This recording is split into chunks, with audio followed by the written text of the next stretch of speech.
Lettre du général de Gaulle au Comité français de libération nationale. Alger, 22 décembre 1943.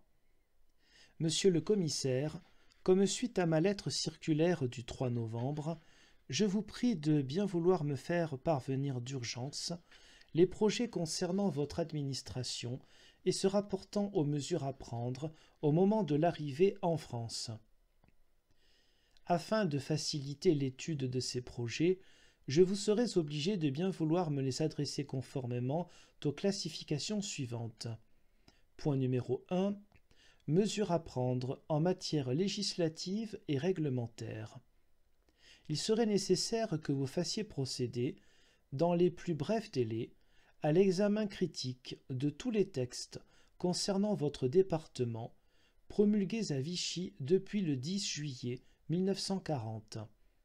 Pour faciliter votre travail, j'ai demandé au président du comité juridique, par une lettre ci-jointe en copie, de faire entreprendre, en liaison avec les services des différents commissariats, un dépouillement systématique du journal officiel entre guillemets de Vichy qui permettra de déterminer, d'une façon aussi précise et complète que possible, le sort qui devra être réservé au moment de la libération à la législation de Vichy. Je vous serai obligé de bien vouloir faire désigner immédiatement celui de vos collaborateurs qui sera chargé de se tenir en liaison avec le comité juridique dans les conditions déterminées par ma lettre ci-jointe à Monsieur le Président du comité juridique.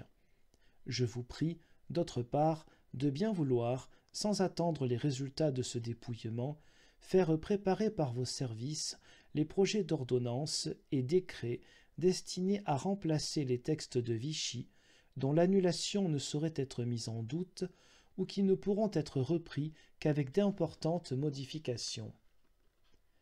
Je compte que vous soumettrez ces projets au comité au fur et à mesure de l'avancement de vos travaux. Il ne vous échappera pas qu'une telle délibération du comité est particulièrement nécessaire et urgente pour tous les projets d'ordonnances et de décrets dont l'application, le moment venu, engagera la politique générale du gouvernement. Deuxième point, mesures à prendre en matière administrative. Je vous prie de vouloir bien adresser au secrétariat général du comité, en double exemplaire, vos projets concernant les questions suivantes. Petit a. Quels sont les services de l'actuelle administration de Vichy qui vous paraissent devoir passer, au moment de la libération, sous l'autorité de votre commissariat, compte tenu du fait que la structure actuelle de notre administration centrale ne correspond pas exactement à celle de l'administration dans la métropole? Petit b. Quelles sont, le cas échéant, les modifications que vous proposez, dès maintenant, d'apporter à la structure et aux attributions de ces services? Petit c. Quelles sont, s'il y a lieu, les modifications qui vous paraissent devoir, au moment opportun, être apportées à vos attributions présentes pour que la soudure entre votre administration et celle qui existe dans le territoire métropolitain puisse s'effectuer dans les meilleures conditions? Petit d. Quels sont parmi les titulaires des principaux départements de l'administration de Vichy ceux qui vous semblent devoir être écartés dès l'abord? J'attacherai du prix à être informé de la manière dont vous comptez pourvoir à leur remplacement et à connaître dans l'ensemble quel sera le personnel de direction que vous prévoyez pour les principaux services qui seront placés sous votre autorité. D'une façon générale, je désirerais enfin savoir quelles sont les mesures administratives que vous envisagez de prendre et, s'il y a lieu, quelles sont, dans la sphère de vos attributions, les réformes qui vous semblent devoir être réalisées sans délai dès l'arrivée en France de la délégation du comité ou, au plus tard, lors de l'installation du comité lui-même.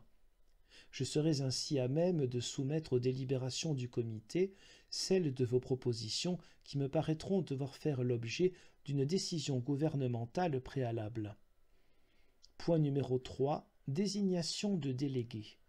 Il me serait utile enfin de connaître dans les plus brefs délais les noms des délégués que vous vous proposez de désigner pour les différents organismes qui doivent fonctionner lors de l'entrée des troupes alliées en France. Ces organismes comprennent, petit a, la mission de liaison administrative, constituée en Angleterre pour être attachée à l'armée alliée qui débarquerait en France au départ de la Grande-Bretagne et qui doit, à son échelon supérieur, comprendre un délégué de chaque commissariat. Celui-ci devrait bien entendu parler anglais couramment. Petit b, la mission analogue en voie de constitution en Afrique du Nord et qui est destinée à accompagner, dans les mêmes conditions, l'armée alliée qui pourrait débarquer en France au départ d'Afrique du Nord.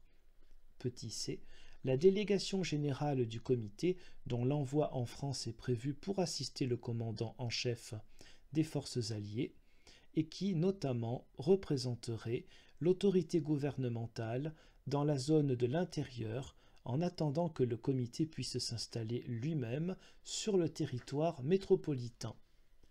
D'autre part, dans sa séance du 23 novembre, le comité a décidé de réserver au commissaire la possibilité de choisir, dès maintenant, un fonctionnaire qui serait leur représentant en France. Je vous prie de communiquer avec toutes les précautions nécessaires le nom de votre représentant au directeur général des services spéciaux, qui se chargera d'établir le contact nécessaire si votre représentant se trouve actuellement sur le territoire métropolitain, ou de faire rentrer ce fonctionnaire en France dans le cas contraire. Je vous prie d'agréer, monsieur le commissaire, l'assurance de mes sentiments les meilleurs.